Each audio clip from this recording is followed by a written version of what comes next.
Hi, and welcome to another exciting edition of Scarlet Betch. I'm Jason. And I'm Anthony. Welcome back to our semi-weekly podcast. Or actually multi. Oh, I don't know what it is, but It's definitely multi during a week. Yeah, I hate it when like for example, the word bi-monthly. Sometimes it means twice a month. Sometimes it means every 2 months. Very confusing. I had a diatribe to one of my coworkers about that recently because they decided to ask me about comic books, which is something they'd never done before. And I was like, let's talk about bi-monthly. Yeah, well, speaking of comic books that don't come out very often and we've been waiting for, Kevin Keller, the Archie comic book character that was introduced last year, made a lot of news because he was the first gay character for that comic book universe. Or was it a universe or world or first, right? Yeah, no, he is. Yeah, he's the first gay character. Yeah. I mean, people have always said Jughead is the gay one, but this guy's like...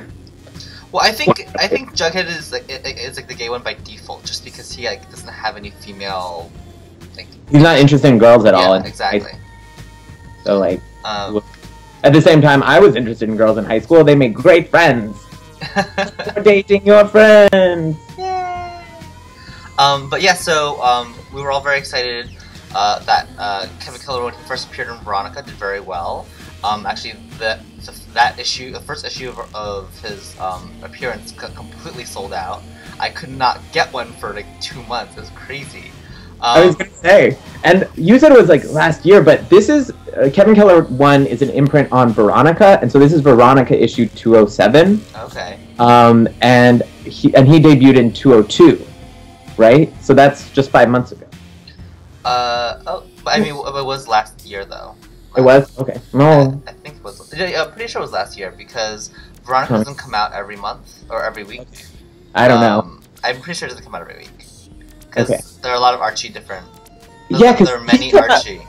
This one came out in October. Because it was, his 202 came out in October. Yeah, something like that. Yeah, because it was right around Halloween-y time. Well, I mean, I don't really keep up with the whole Archie comics. I'm not a huge Archie comics fan. I'm amazed that I would ever. The only one I buy. Yeah, I would ever be interested in Archie comics. So good on Dan Parent for making Kevin Keller. But so this is the first issue in the Kevin Keller miniseries. I'm not sure how many issues there are going to be in the miniseries. 4, which is kind of a usual for miniseries. But yeah, so we get to see kind of Kevin Keller's history and his parenting and and I thought it was interesting about how just I don't know if it was how much foresight they had when they were scripting the book, because it's very apropos for the politics of the time. I guess for all of y'all who don't know, Kevin Keller's father is a colonel or sergeant. I thought it was a sergeant. Okay, let's look it up. He is in the army, and Kevin is an army brat and wants to follow in his father's footsteps and join the army. And his parents are very supportive of him and his sexuality, and also his career goals of joining the army. But as we all know, up till a few months ago, that was not possible. So, and the way that we all know that comic book production times, run.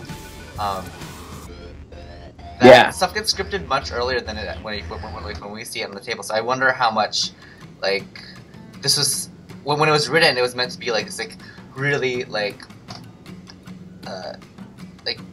definitive statement about the military or whatnot versus at the same time they skirt around the issue. So it's I don't think when it was scripted, if DADT probably wasn't repealed, I'm assuming. And so, it looks like they wrote with kind of the hope that, it would be they didn't want to write in the times, they didn't want to date themselves.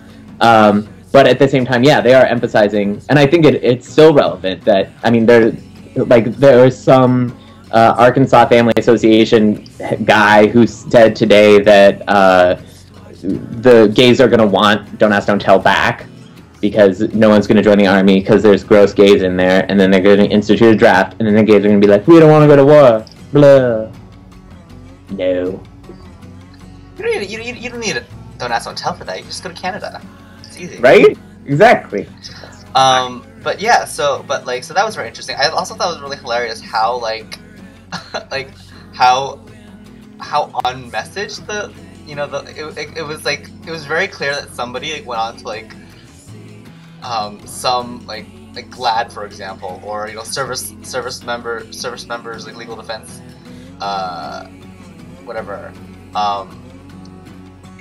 association, and lifted copy and be like, I would like to serve with dignity and respect. I'm like, you're 16, what do you know about dignity and respect?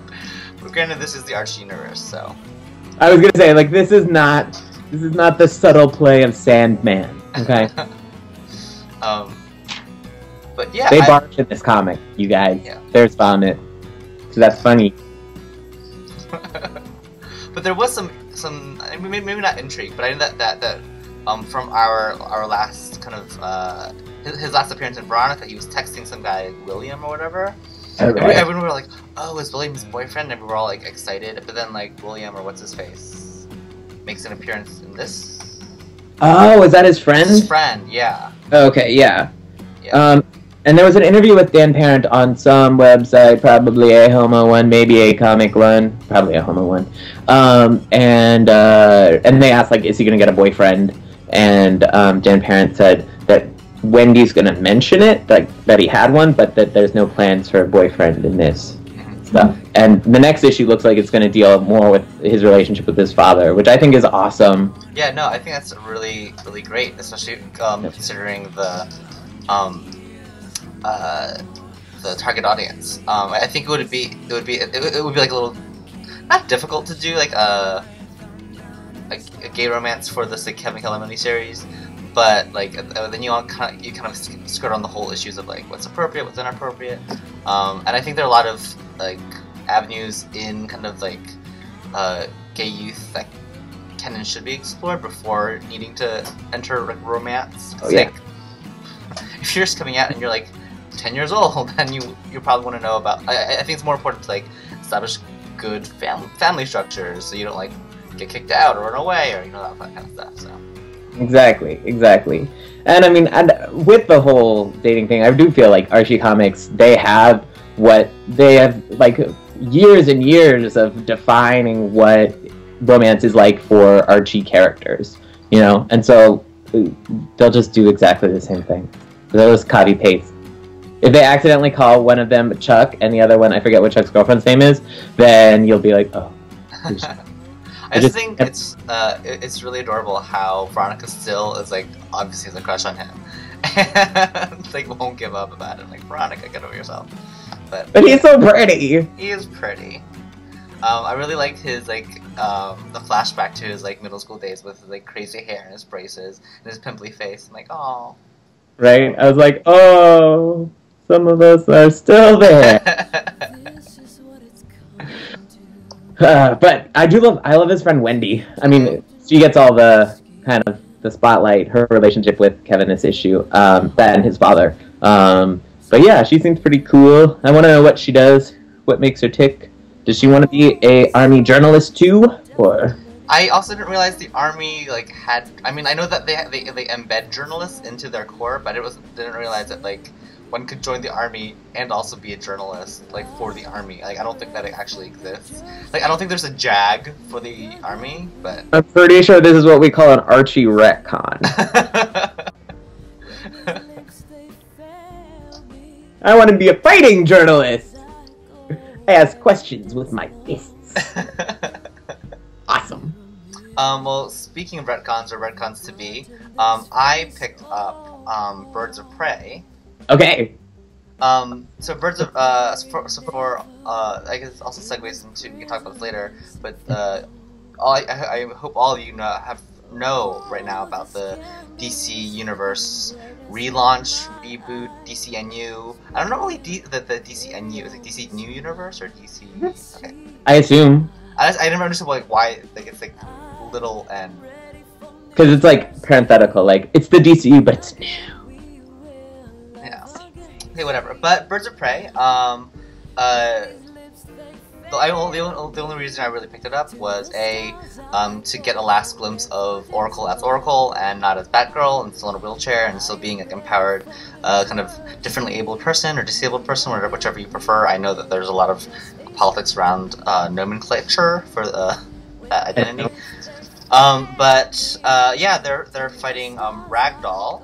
Not Ragdoll Junior. Ragdoll's like associate or daughter or something, who seems super crazy cakes, and we get some kick-ass Renee Montoya, which is fun. There's actually a lot of fun like sexual banter between Question and Huntress, which is kind of cute. Huntress is obviously kind of she acknowledges like Question's lesbianism, but like doesn't, and like she's like it's nice because she's like not offended, but she's not like threatened by being hit on by a woman, which is kind of like nice.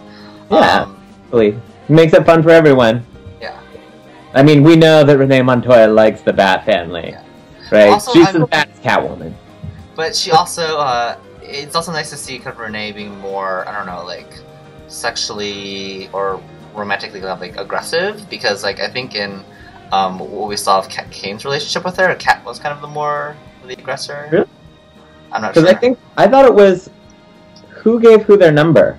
Because Renee pulled her over in that origin of their relationship, and I feel like it was Renee who was like, "Can I get your digits, baby?" Oh, yeah? I think so. I don't remember. Some research. Mm-hmm. But yeah, so they're also, I guess this segues really well into our conversation on DCNU. So there's all these big questions about what's going to happen. DC has been very clear in their language that this is not a reboot. This is a relaunch, which is very different. I feel like that fact has gotten lost on a lot of the fan community because everyone's calling it a reboot. I've been calling it a reboot, and then I was talking with someone who's like, "But they call it a relaunch. What does that mean? What does that mean to you, Jason?" So a reboot to me means kind of a complete kind of cutting of continuity, and it kind of takes everything from before and throws it away and creates something new. Maybe a complete shift in direction. But a relaunch seems to suggest that like it's still honoring some of the past continuity, and so I think it's just like a shift for the characters. For example, like when She-Hulk, right, went from being her awesome lawyer self in that fucking awesome arc, which she was working for the superpowered legal firm, and then her title was relaunched as a like Thelma and Louise buddy cop manhunter thing. That was a relaunch, like her. Okay. To me, I thought it was the other way around. Like, reboot is like when you turn off the computer and then you turn it back on and it has to start from its startup scripts. And relaunch is when you're like, okay, now we're gonna shoot a different space shuttle into space. Yeah, it's true, but also I feel like a reboot means like going back from like the very beginning, because like for example like the reboot of like the Spider-Man movie franchise, they're starting right back over in high school again. So I mean, yes, they've acknowledged that they're rewinding the clock a little bit for some of the characters, but they're not like but. Superman isn't starting from Superboy, and Wonder Woman isn't starting in Themyscira, That's weird because to me that's exactly what they do every time they have a crisis. Like, it's all like... Yeah, well, this is basically Infinite Crisis without calling it a crisis. What's that? This is basically a crisis without calling it a crisis. Yeah, and I'm assuming without an event, unless Flashpoint does. I think Flashpoint is the event. That is... Like, once Flashpoint is resolved, this is the world that we're left with. Okay. Because something changed in Flash's past. He'll try and fix it, and I'm assuming whatever the universe comes out to is kind of fixed it. Okay. Yeah. Well, we'll see. Yeah, but I guess the big concern everyone has is about like what's gonna happen to my favorite comic book characters. We've already seen some really big relaunch drama over Oracle. Barbara Gordon getting out of her chair and being Batgirl again, which has caused a lot of kind of strife in the Barbara Gordon fan camp because everyone, granted, everyone kind of recognizes that her being shot by the Joker and the Killing Joke by Frank Miller, it was an instance of misogyny, or women in refrigerators, but also like the way in which she was able to kind of reconcile that and to like revamp herself as Oracle, the predominant info jock of the superhero community, and become this even stronger character was really inspiring to a lot of people, especially people with she's probably the biggest superhero in a wheelchair or with with any kind of like disability. Yeah, definitely. And I mean, okay, so the misogyny of the Killing Joke has been kind of debated, definitely, and some people have come down and saying like, well, it was a good story point, and I think that if that had been the end of Batgirl, if she'd just been like, no, I'm in a wheelchair, wah, wah, then it definitely would have been like, guys, why did you do that? Like, did you just do that so Commissioner Gordon could get all uppity and stuff and be angsty? But instead they turned it into like a character development for Oracle. And maybe she didn't get the bionic legs that Roy Harper would have gotten, but that's his name, right? I don't know. Whatever, Arsenal. But she got something else. She expanded she grew as a character, and I think I think that's definitely one of I think Oracle is a much more interesting character, and is the triumphs of like development in comic books, because in comic books we always go back to square one if things get too complicated, because you want to sell to an audience that hasn't encountered the character before, so you don't want to have them go back and read all the old issues that they can't get. But yeah, so that's kind of, I'm a little like, because I love Stephanie Brown, and actually having read a little of Cassie Kane, I'm like, oh, she's cool too. And the thing, and so like that's the thing. Like I feel like there's been a lot of like good that's happened in the DC universe as of late regarding like some of the past mistakes, especially regarding their female characters, their mistreated female characters. It's like Steph Brown kind of being the preeminent one, being kind of like revamped and given back her place in the Bat family. But also, there are all these questions about what happens to all these gains that we made in like queer inclusion in the DC universe. For like Renee Montoya, like we were just talking about with the question, there's a lot of fan interest in bringing back the First Question, because he was a very beloved character, and I guess the female question hasn't caught on with as many fans of the old Question, which is understandable because it's a very different kind of character. The first Question was more like noir and like gumshoe, and Renee Montoya is not. She's definitely a detective, but she's kind of more The Wire and less Dick Tracy. Yeah, exactly. Yeah. But then it also kind of brings the question, like, they've been constantly, like Wonder Woman, for example, has been going through this constant reformatting for the past year, 2 years.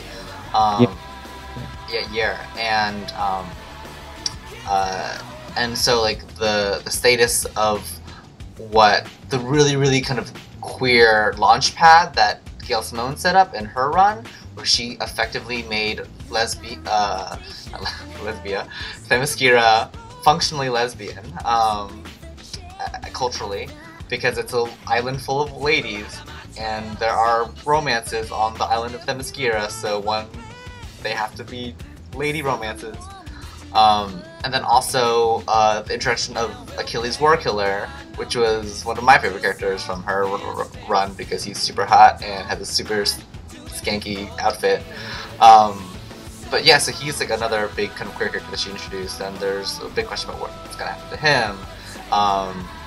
And yeah, so like we're still trying to figure out what that means for the DC universe, as I think everyone is. Yeah, but I mean, and even after the first relaunch of Wonder Woman that happened with the whole issue 100, I mean, Achilles hasn't been back. None of the guy. No, that's not true. Achilles has appeared post.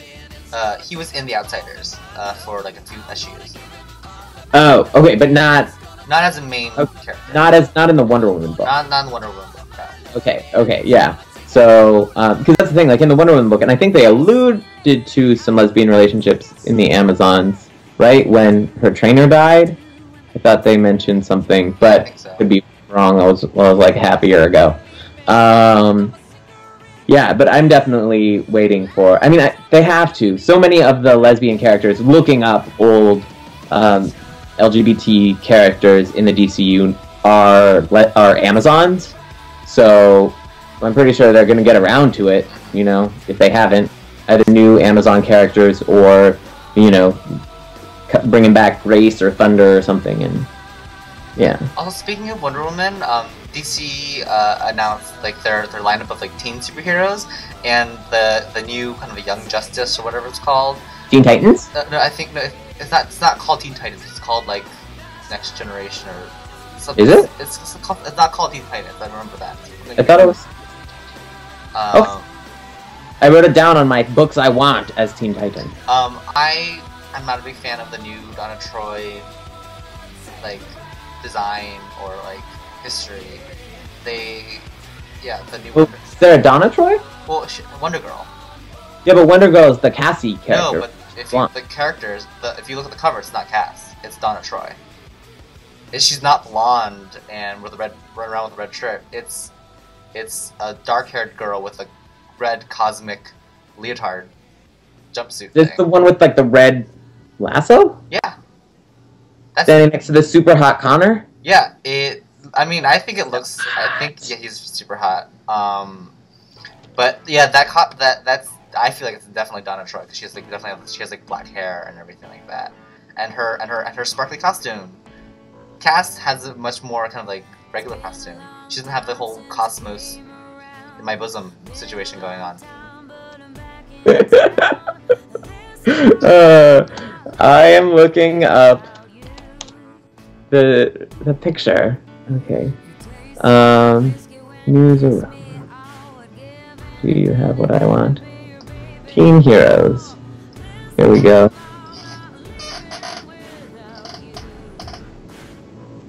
She is Toad's blonde, but she does have the stars on her Little Red Riding Hood costume. I don't know. Okay, well. Here, here, let me send it to you. This is so interesting for people, guys. Go to Newsarama, look at this picture because I can't show it to you because it's on my computer, which is what I'm looking at. Well, I'll be able to put it on. Oh, you will? Okay. Look at his screen. But yeah. Anyway. Okay. But yeah, anyway. That's interesting. I mean, but we do know that we get Batwoman, so cool. Keep it up. That's the only thing I was really concerned about. That Batwoman got renewed, so that's awesome. Yeah, and so moving on. And that's the interesting thing, though. They're bringing in Wildstorm characters, and so I wonder what's going to happen to Apollo and Midnighter, because I heart them. And I think that, Midnighter had a big fan following. Like, he had his own limited series that ran for a while. Maybe longer than Mystique's, you know? But there's already a Superman and a Batman. So, like, what niche will they fill? Yeah. But we've seen that Voodoo's back. We've seen Rose Tattoo on Birds of Prey. And yeah, who's this spider lady in the next? Oh, I think the title is Teen Titans, but they call it the Next Generation of Justice. Yeah. But yeah, and I do think it's interesting though. Connor's tattoo, the barcode, kind of suggests the whole. I think they're kind of Dark Angel. Yeah, ish. But it also very much fits in with his Young Justice kind of origin. In the cartoon, on Nickelodeon or Cartoon Network, whatever. But yeah. So. Where he's like a clone of Superman. Yes. He's always a clone of Superman. Yeah, it's just but also Lex Luthor. Yeah, I don't think that Young Justice goes into Lex Luthor a bit, and they don't deal with the silly like tactile telekinesis bullshit. So.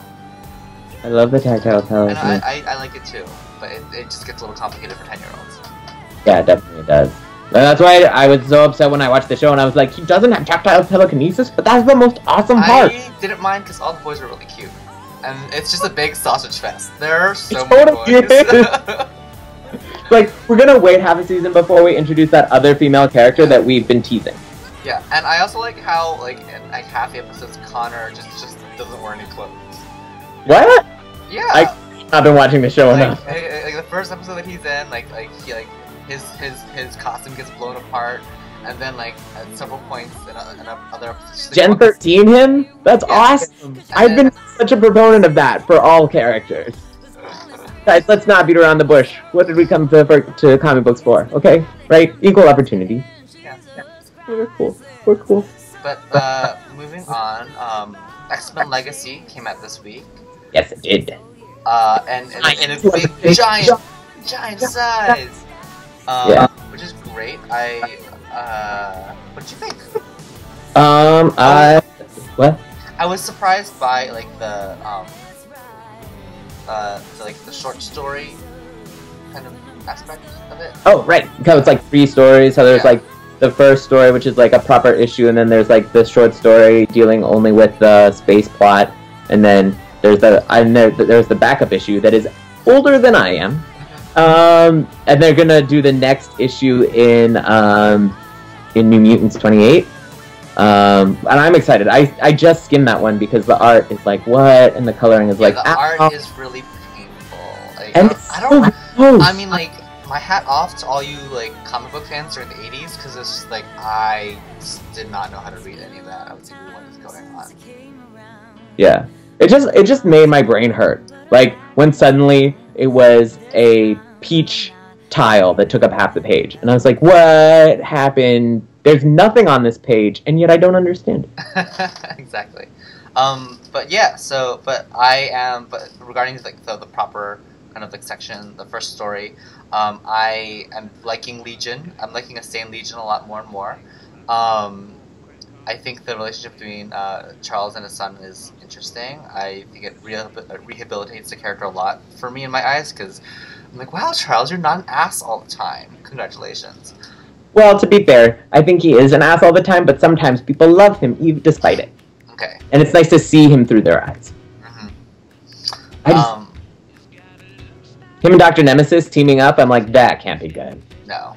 So, in no situation. I mean, like Charles loves to think that he has really high morals. He actually, I think he has really high morals. He has very bad ethics. Mm-hmm.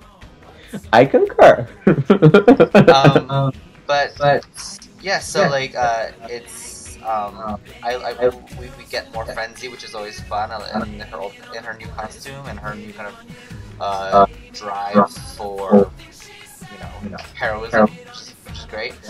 Frenzy and Gambit are my 2 favorite characters in this book, shocking, which is right? Given how much I dislike Gambit and how much I didn't know about Frenzy and how much I love Rogue, it's ridiculous that I'm like, oh, Rogue, yeah. Frenzy, Gambit, what's going on? I also was weirded out about the persona of Legion that they're chasing, because time sync.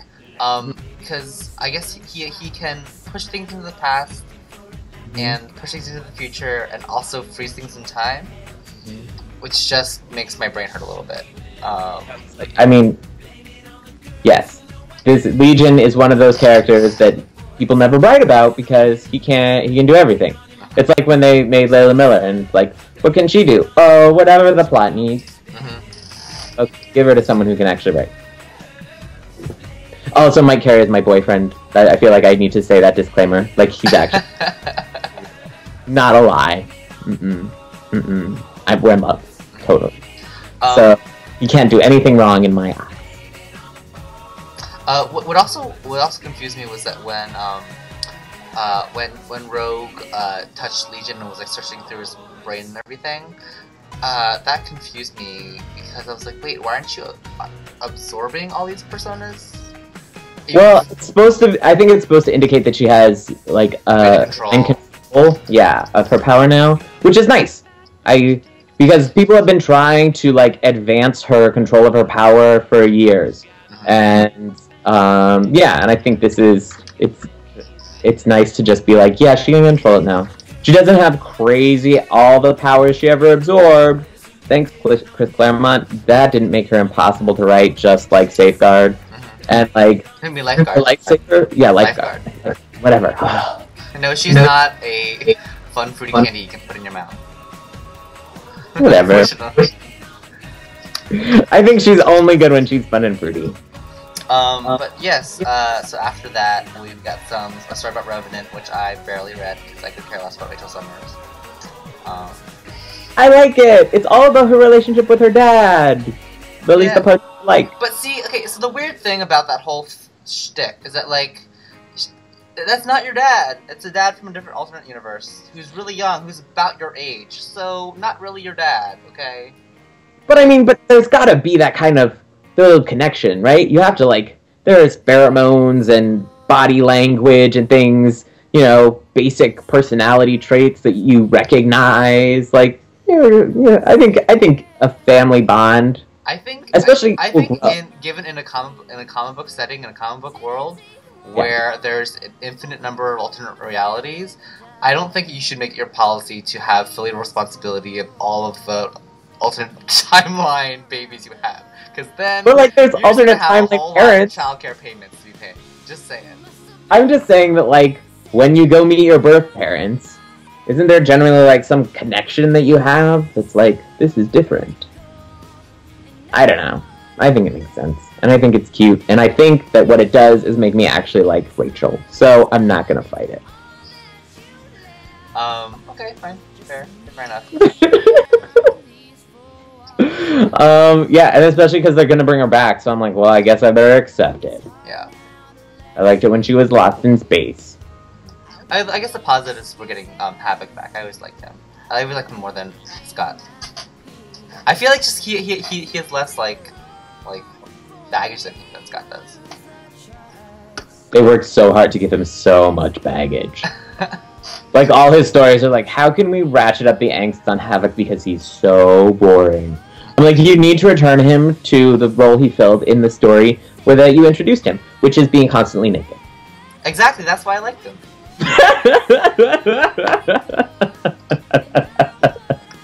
No, but seriously, if you go back and read those Essential X-Men, it's like, you guys, it's like going into a locker room. Mm-hmm. It's just, and the ladies all covered. It's ridiculous. It's like the reverse of today. Mm-hmm. Well, I think that brings us actually well past time, but thank you. Well, are we gonna chop it, maybe? Maybe. Whatever. That's good. What DCNU titles are you looking forward to? I am looking forward to Batwoman, obviously. I am also looking forward to, actually, the Next Generation of Justice. I'm actually interested in Red Robin's new costume and the wings and shit. Even though he totally stole that from Falcon in the Avengers. But we won't harp too badly on that. I'm not excited about the new Hawk and Dove thing, because Rob Liefeld can't draw people. He can... Yeah, not at all. Thanks, Nathan, for that insight. Mm-hmm. Yeah, and that's, I mean, it's just Rob Liefeld, right? It's like, are you going to create a Clone Warrior of Hawk? Because I feel like that's what you're going to do. Mm-hmm. So I look forward to it. Okay. Anything else? I'm also looking forward to Justice League Dark. Just because it has a lot of fun magic stuff, and I like magic stuff. I was surprised that a lot of, like, big magic characters aren't in that Justice League Dark, like Zatanna, and... Is she getting her own... Oh. No, hers is getting cancelled. Probably. Right? I don't know. They haven't announced it yet. Voodoo's gonna be the new Zatanna. Which is too bad, because actually her book wasn't that bad. Yeah, but yeah. What are you looking forward to? Justice League Dark. I think that's gonna be awesome. I think they're throwing a whole bunch of magic characters together and they're gonna be like, welcome to Magic Land. And I'm like, I'm prepared to welcome it. Please bring it on. Oh, what's the one, the Demon Knights or whatever? Yeah. I'm kind of interested in that. You're interested in that? Yeah, because I mean, like, one of the comic strips that I loved reading every Sunday morning was Prince Valiant. I know no one else wanted to read that, but I did, because it was set in, like, the Middle Ages. And it was fun, and it was camp, and it was ridiculous. And there was also a lot of half-naked men in it, so... Well, now they will be half-naked goblin men. Mm-hmm. I definitely think it might be a title that I would shell out, because I feel like I know people who would be more interested in that than, say, superheroes running around in spandex. But it's not on the top of my list. From the Magic, I'm totally looking forward to Justice League Dark. If I knew Voodoo better, I might be interested in her, because I really am interested to see what the Wildstorm characters do. As a result, I'm all up in Birds of Prey. I'm super excited about that lineup. And I don't know if that's Katana or, like, Lady Shiva on the cover. It's probably Katana, given that she's wielding 2 katanas. Yeah. But... Also, she has a big Japanese sun on her forehead. Did you think she's Japanese? Well, yeah. Yeah? Surprising. I'm shocked. Well, Lady Shiva's like something else. Lady Shiva's like... I don't know. I don't know. Especially given, like, the Kato situation and how old some of these characters can be, I'm like, you can't tell anything from their names. Could be anything. Probably been changed 12 times. Yeah. But yeah, no, I'm excited for that. Because Rose Tattoo's gonna be in that, I think. Yeah. I'm also actually excited for Wonder Woman just because Cliff Chang is the artist on it, and I really admired a lot of his work. I haven't seen him on any interiors. Most of the stuff that I've admired is actually just fan art. I follow his DeviantArt page. And he's really great. He did a lot of fun superhero 90s music album titles, which is really fun. Cool. Yeah. Nice. Yeah, no, I'm definitely looking forward to Wonder Woman because I'm hoping that I've been loving the reboot that they've been giving her. I would enjoy it if they brought in some queerness because I really feel like that the formula they're working with would mesh really well with like Achilles War Killer and things like that. And I'd especially like to see like because he's kind of her male counterpart in some ways, right? Yeah. So it would be interesting to see like expand the mythology they have for her and like bring it over to him and things like that.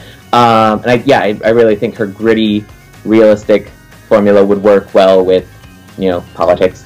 So Wonder Woman, Justice League Dark, Birds of Prey, Teen Titans, or whatever they're called.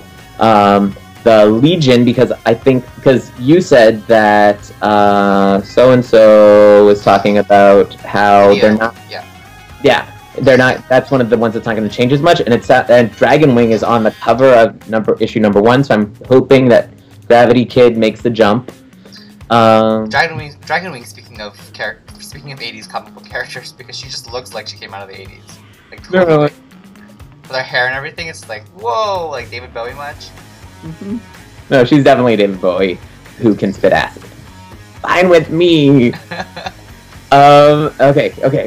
What else is there? Batwoman, I said that. Is that the only Bat title I'm looking forward to? Probably. Yeah. Oh, I'm interested in seeing what happens with Batwing, the first black character to be in the Bat family, which I'm interested in. Yeah, definitely. But that also might tank terribly, so I don't know. Yeah, also I love how Huntress isn't really seen because she was from an era where, like, having an Italian character was inclusive. Oh well. And yeah, I think those are my big ones. Oh, Green Lantern next, the new Guardians, because I like Kyle Rayner. He's my favorite of the 4 Dude Lanterns, and I like the Compassion Corps. So I'm interested to see if that book is any good. I'm interested in seeing if Predator is still like Predator the male. Star Sapphire with his fucking stupid costume. I'm like, come on, you're Star Sapphire. You should be dressed just as sluttily as the other ones. Well, and I think the whole thing about that is that like it's his harem that he chooses or whatever. I don't like it. Yeah. No, I just think that there should be some more male Star Sapphires because we can get more scantily clad men and exactly. Violet. You don't have to put them in crystal thongs. You don't have to do that. You can give them different costumes. Don't dress them like Predator, though. But yeah. You can dress him like the Green Lantern. It's fine. I love that the movie version of him, you can see his toes. I think it's weird. It weirds me. So weird. It weirds me out just as much as those climber shoes. You can get the toes. Not cool, people. I don't want to see your toes. It's gross. People at yoga have those, and I'm like, okay, walk on those, cool. Yeah, I think that might be it. But did you want to talk about X-Men First Class? We can cut this episode just randomly in the middle. People won't. Okay, cool. Yeah, X-Men First Class. I liked it a lot. I would have liked. I could have just watched an entire movie of Magneto running around the world killing Nazis because that was a lot of fun. Especially if he did it more in those like really clear, crisp, like linen outfits. Those were really. It was a good look for him. I loved him in his little X-Men costume. I was like, what a figure. Yeah. Also, his Magneto costume needed some work because I was like, God.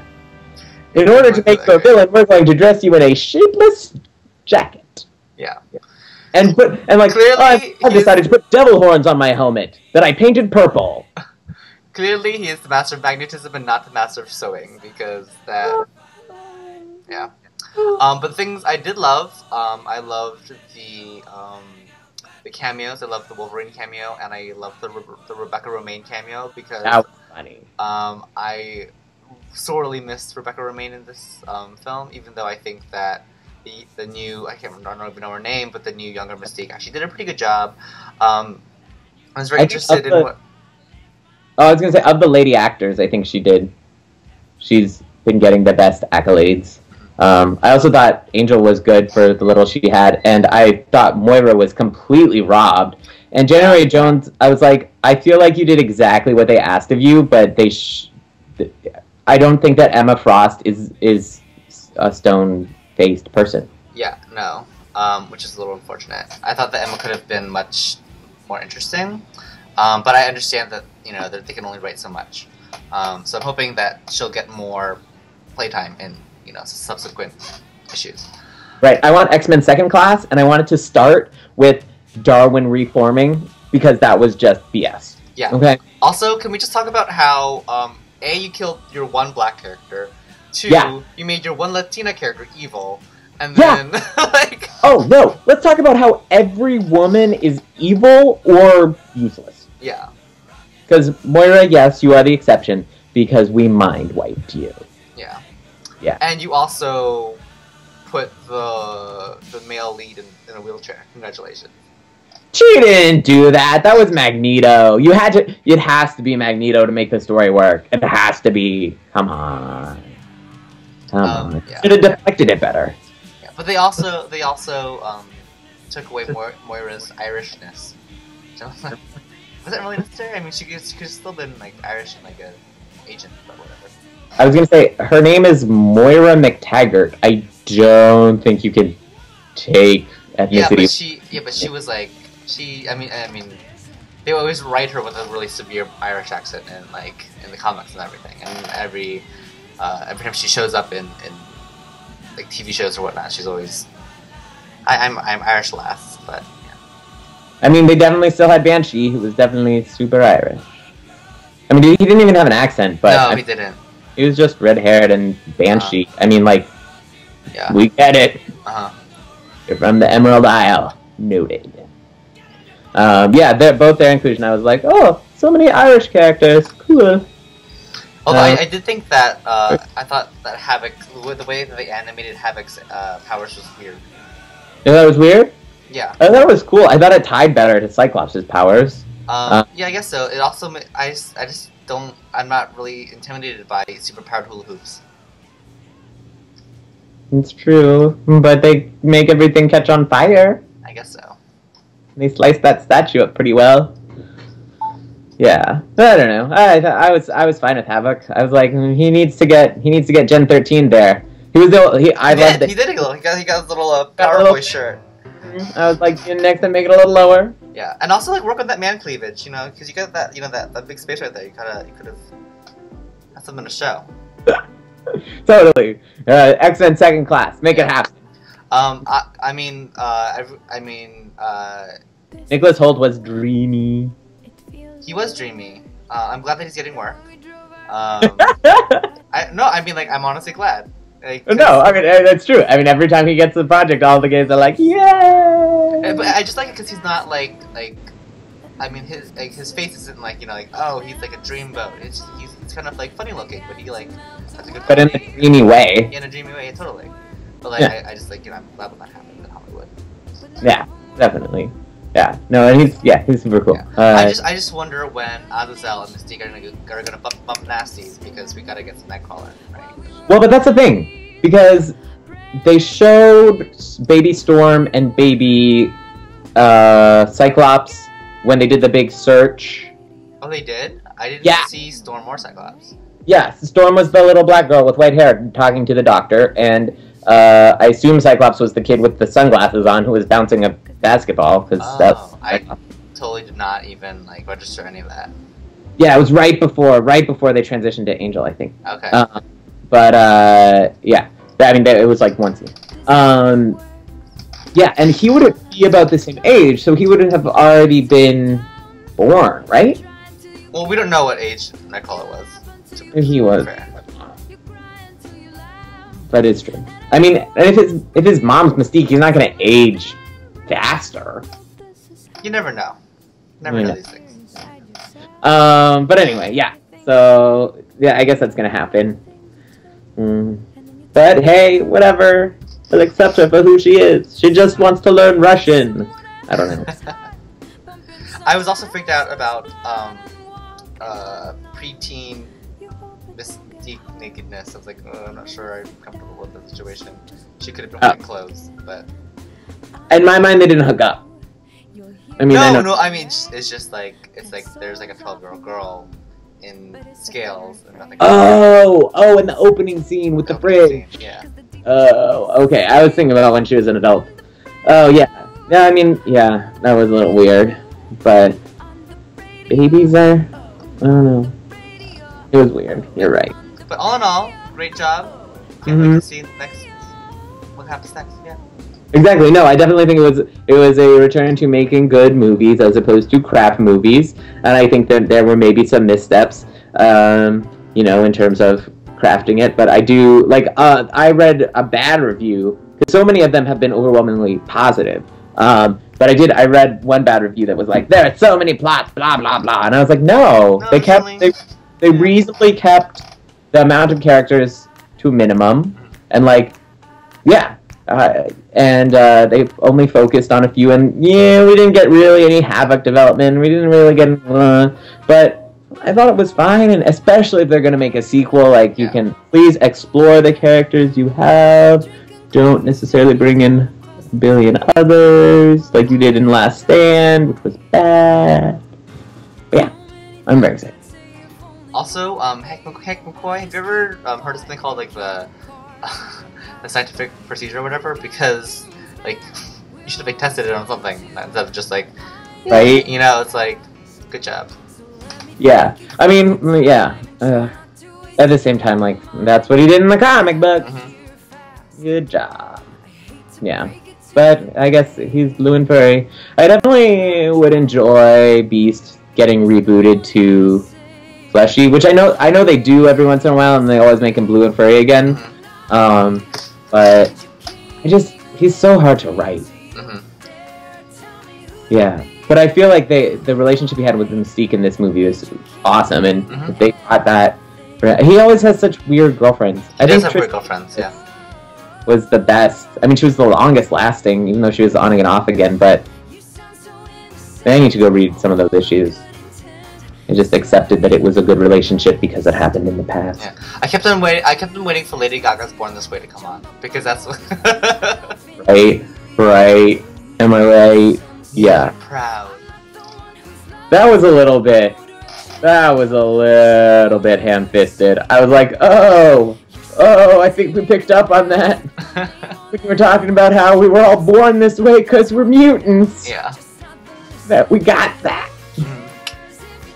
Yeah, but yeah, it'll be interesting. I mean, and that's the other thing. I do feel I like that Magneto's Brotherhood seems to me it seemed like the logical choice.